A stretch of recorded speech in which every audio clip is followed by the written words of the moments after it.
Lord, maraming salamat sa oras na ito. Gabahin mo ko, Lord, sa aking mga sasabihin. Lahat mga sasabihin, Lord, ito'y ginawa mo, patotoo, bilang sa totoo rin ng mga kakatiran. Ito'y hindi lang sa akin, ako'y ginabayan mo. Nung ako'y nakita ko sa iyo, paano mo ko ginabayan. Maraming salamat, Lord. Ito'y maririnig ng lahat. At yung nasa YouTube, maririnig nila na ang ginawa mo sa akin ay imalan. Maraming salamat. Amen. Amen.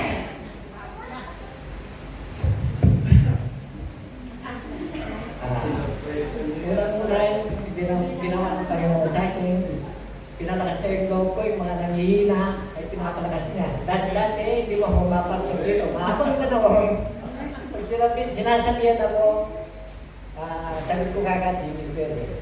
Hindi pwede kahit na medyo alam mo, pero hindi ka sanay yung magkataka. Alangan ka mo magkaya, hindi ka sanay yung salita sa taas. Pero pagka Panginoon ay ginabayan ka, pinapalakas ang loob mo, sabi naman niya, yung mga nanghihina, pinapalakas ko. Amen! Eh, isang matutulong ngayon sa ginawa ng Panginoon sa akin, dati sa kayong mga patatagal na rito, hindi yung nakikita mo bakit nun. Pero ngayon, kahit kung paano nakakakit na ako dahil sa gawa ng Panginoon. Amen! Yung aking patuto, patay ko muna sa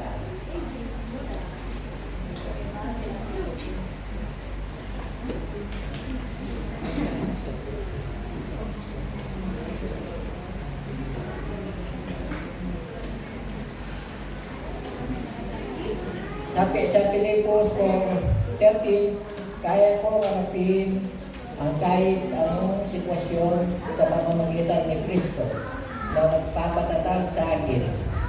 Yan ay laging, ko yung verse na yan, lagi kong pinangahawakan. Kaya lagi akong ginagabayan ng Panginoon. Amen! Nung patutuko, nung nagtatabaw sa amo namin noon, na ako'y nagmamakina, yung makina ng pangputol ng kahoy, yung motor yung ako'y pababa sa bundok na gano'n, nadulas ako, umaandar yung makina. Kung siguro natomba ako pag gano'n, baka yung katawan ko ay nagka-putol na. May gano'n natomba ako, nadulas, ang makina ako gano'n, nadulas ako gano'n. Umaandar yung makina, awak ko pa. Kaya yun, malaking gabay ng Panginoon, yung kanong pangyayari na kung nagkataon na hindi niya ako ginabayan, baka nagkatulog yung mga kamay ko, pa ako, o ano man nangyari. Pero naisip ko na pag ang Panginoon, ginagabayan pa rin niya ako. Siyempre, pagka ganun nangyari, sabay maisip mo yung Panginoon na salamat ka, nung gabay din, hindi nawawala. At saka yung ito, nasabi ko na rin nung kay Pastor, pero dito, hindi ko nasabi sa inyo, nung pinaputol yung mga puno sa akin, marami yun, matataas yun. Ngayon, pagkapot ako doon sa ilalim ng puno, doon ko pinuputol yung mga naputol kong kahoy. Ngayon, mga magiging nakalahating araw akong nasa ilalim ng puno, nung kinabukasan na pumunta ako doon sa pinagtakabuko ako, nakita ko yung sanga, bumagsak. Kung saan ako nakatayo, doon bumagsak yung sangang malaki. Kaya pala, sa unang oras na yun, malaglag na yung sanga, sigurado kung hindi, yung ulo ko, bali-bali, pala yung malaki yung sanga.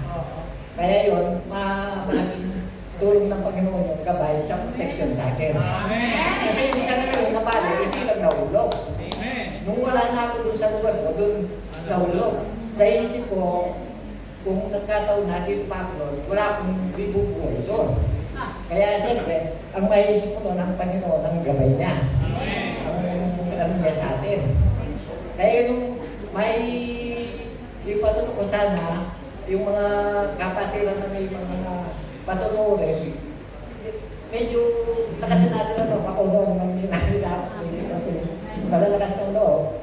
Pero ngayon, inahin kahit ko yung mga kapatiran, na magpatuturin. Amen. Kaya salamat sa oras na ito. Sana mayroon tayong mapupulot na aral na matuto. Hindi naman nakakaya kung sa Panginoon ang ating sasabihin. Yes. Sa makita yung best.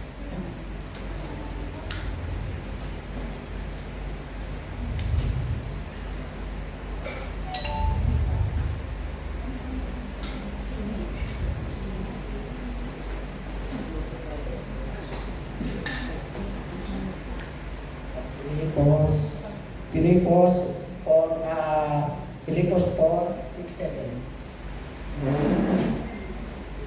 Huwag kayong mag-alala sa anumang bagay. Sa alit, ilapit ninyo sa Diyos ang lahat ng inyong pangangailangan sa pamamagitan ng panalangin, may pasasalamat. Sapagkat ginawa ninyo ito, bibigyan kayo ng Diyos ng kapayapaan na siyang mag-iingat sa puso ninyo at pag-iisip dahil kayo'y na kay Kristo Jesus at ang kapayapaan ito ay hindi kayang unawain ng tao. Maraming salamat mga kapatid sa aking testimony. Sana masundan pa. Yung talagang testimony ko hindi nakahanda. Kung matutunan ako kaya lang madibisan. Pero okay lang. Para sa Panginoon naman. Amen.